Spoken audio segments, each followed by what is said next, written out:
Welcome to the Made for Money podcast, where feminine wisdom meets financial power. I'm your host, Christine Walsh, financial strategist for women entrepreneurs, fractional CFO, speaker, and author of the best-selling book, Be the Queen of Your Money, and guide for women who are rewriting their money stories and unapologetically rising into their wealth. Let's do this. Hey, it's Christine. Welcome to episode 10 on Made for Money. Welcome back, everyone. Recording on this gray day in Northwest Colorado in a winter with very minimal snow, very minimal snow, like lowest on record. And that is a whole other podcast.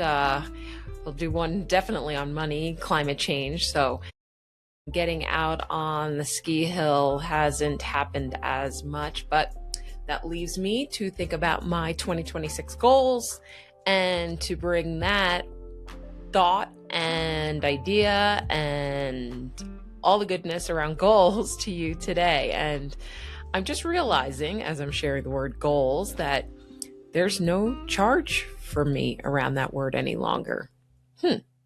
That goals are neutral. The idea, the word, put it that way, the word goals is showing up for me very neutral. So celebrating me for a sec there. Way to go, Christine.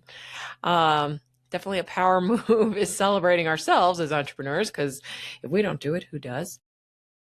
Yeah, so back to goals. No charge. I kind of like that. And being that we're discussing money and emotional intelligence today, I want to pull in the goals because I think it's timely. It's the beginning of the year. And at one time, I certainly avoided the word, like avoiding public speaking, which I once detested too. But of course, here talking on this podcast, I'm happy to be speaking with you today. And you may also avoid these things too. I hear most entrepreneurs being on one side or the other of the whole goal thing, just like public speaking. They either love goals and setting them, or they hate them. And since we are cyclical beings, that would make sense that we may love them at one time and we may hate them the next time, and vice versa. So it's all good. The point I want to make today is, and the invitation is, as we embark on another year round the sun, whether that year starts January 1st, February 17th, Chinese New Year, spring equinox, our birthday, is this: setting goals is not about achieving the thing. That's how we start to make the word goal or the concept goal neutral. It's not about achieving the thing. It's more importantly two other things that are so much more significant to our personal development and what, as I've been recently calling it, our personal revolution, in the most heart-centered, soul-centered way.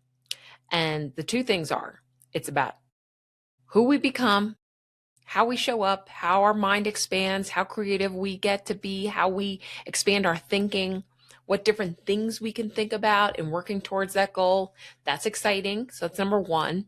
And number two, it's how in touch we can be with our feeling range or our feeling vocabulary, and being intimately connected to our feelings in this way where we expand the range of our emotional intelligence or emotional vocabulary.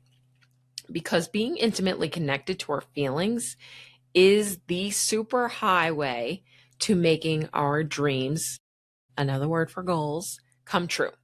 And both these things drill down to the same core issue, which I will get into here, of course. So in my desire, which is just another word for goal, just saying, to always share with you the straight up talk about money, resources, power, weekly here on Made for Money, and how we as women interact with these entities, I want to offer you the opportunity today to redefine the concept around goal and what that means to you if setting goals has been a challenge for you. And if not, you're all good with the goal, setting goals and financial goals, perhaps this podcast today and the concept around goals is an amplifier for you. So let's make financial goals neutral, the concept of it, and step into our greatest power around money and making it and amplifying our goals this year. So let's get into it. So let me first start with why I never wanted to set goals, which I would imagine perhaps many of you can relate as women. The idea that is, what if I set them, or why bother setting them if I don't feel like I'm going to hit them? What if I set them and I don't hit them? Why bother setting them if I don't hit them? Like, what's the point? Kind of hits home. It all drops in, right? What happens for me, or has happened to me, is I'm not good enough. I'm a failure. I've asked for too much. I am too much. Have I asked for enough? Who am I to ask for that? That's a big one. Who am I to ask for that? Or I shouldn't ask for that. Or it's unsafe to ask for that. My friends, family, insert closest people to you won't like me because I'm asking for that. I'll be embarrassed if I don't make it. I don't want to share them out loud because what if I don't make them and then I have to hide my tail between my legs? And the list goes on. So I would just not do it. I would not bother. There would be perhaps loose goals or intentions, but there was nothing hard and fast. Like, I'm going for it. I'm all in. And I wasn't a feeler to begin with, feeling the big emotions associated with answering those questions, like, what if I didn't make it? What if I'm a failure? All those questions, and thinking through those thoughts, they probably would have just taken me out. And I really didn't have time for that. So what it came down to is, as I look back, and this is the nugget for you today, if you have challenges with setting, goals that are actually going to move you forward, is, will my nervous system be able to separate the goal from my self-worth? And that's the core issue that stops us from setting goals. So here on Made for Money, we don't do that anymore. Today, we will separate the goal from your self-worth, because at the core of it, you are 100% always worthy. And in that separation of splitting out the goal from self-worth, and in doing that, we actually remember our inherent self-worth by redefining what goals are about for each of us. So we're right back to the idea around identity and money. So if you haven't checked out episode 9, I talk all about identity and money and how important that is and how we can step into it more fully. That's the heavy lifting, so that we can actually do the easy lifting of setting goals, achieving goals, having a better relationship with our money. It is a never-ending journey, and I'm here to tell you the results, another word for goal, I'm just saying, the results from doing that work and being on that journey, and actually reconciling that it is a journey, how can I be in the presence of the journey, are actually quite magnificent. So what if goals weren't a measuring stick as much as a mirror showing us where we have the opportunity to soften into and to love more that part of us, and in that, opening up a wider world? Things we dream of having, aka goals. If you haven't noticed, I'm inputting different words for goals, because I think, if the word gives you a charge, it's like, well, let's just change the word. The things we dream of having puts us in a state of expansion. It can put us in a state of creativity, self-love, dare I say it, joy, and if we hang there for a moment, a minute, 30 seconds longer, before how I can do that, who am I to do that, or any self-doubt comes in, we've opened the portal to our feelings. And feelings, again, are the superhighway to actualizing our goals. We need those feelings. They need the fire. They need the passion. They need the presence. They need the attention too. They need that hit, like, yeah, wouldn't that be amazing? So when we sharpen our emotional intelligence, right, attending to our feelings and holding them without the story around our finances, we tune into how we feel, we open the range of our emotional vocabulary, and we can sit and observe throughout the emotional spectrum. And we drop into our own self leadership and authorship around money. We can access our feminine wisdom, and we're knee deep in our creativity. And the blinders go from, oh my God, what if I don't hit this goal, to who cares about the goal? Actually, who am I becoming in this? Such a beautiful thing to think about. And if you're listening to this podcast, or lots of different books or work that you've done around money, then you're into development. You're into personal development. So let's think about setting the goals, forget the outcomes for a second or two, and feel into the bounty that is just letting yourself say, wouldn't it be amazing if I did this thing? Feeling into the bounty of, I get to have dreams. Like, I get to think differently, regardless of what my bank account looks like right now. We drop the story and settle into being able to feel. We drop what mom or dad might say, or bestie friend or partner, or we'll drop like, what if I fail? Or like, who cares?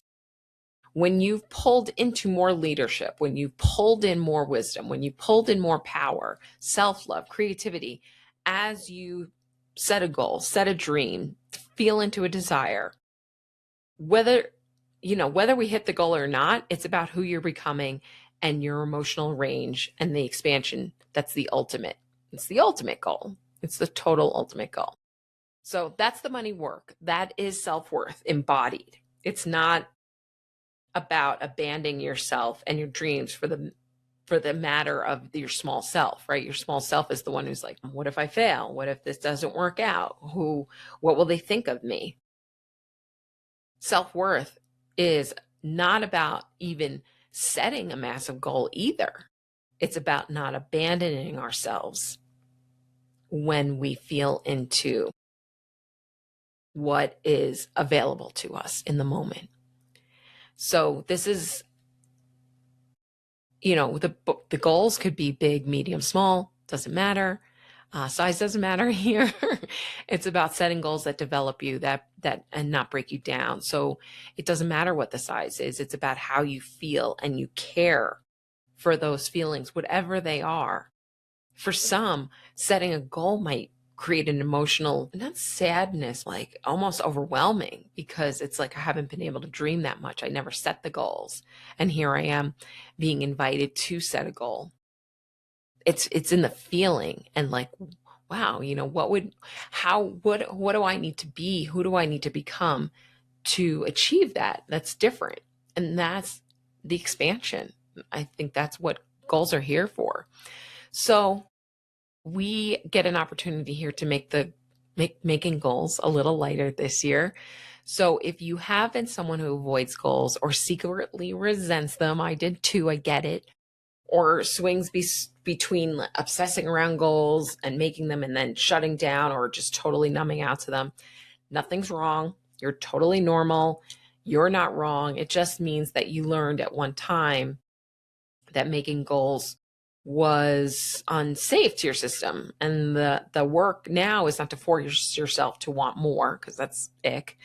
Nothing about forcing is what we talk about here on Made for Money.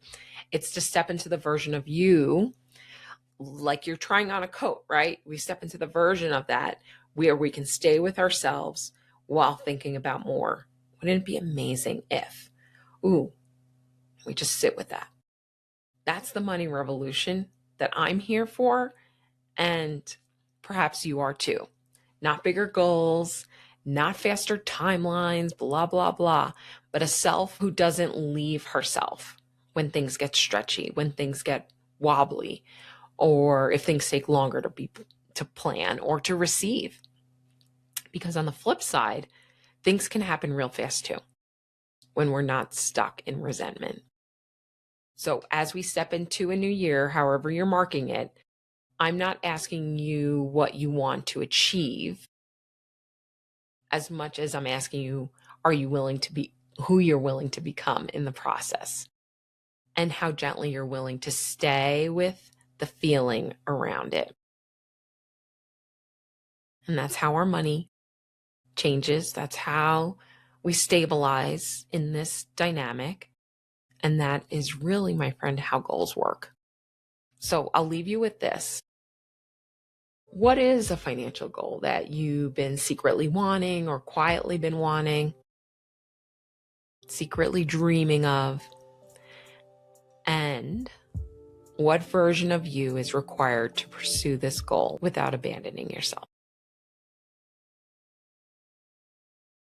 All right, until next week, bye for now. Dreams do come true. You are worthy, and I'm sending you big love across the airwaves.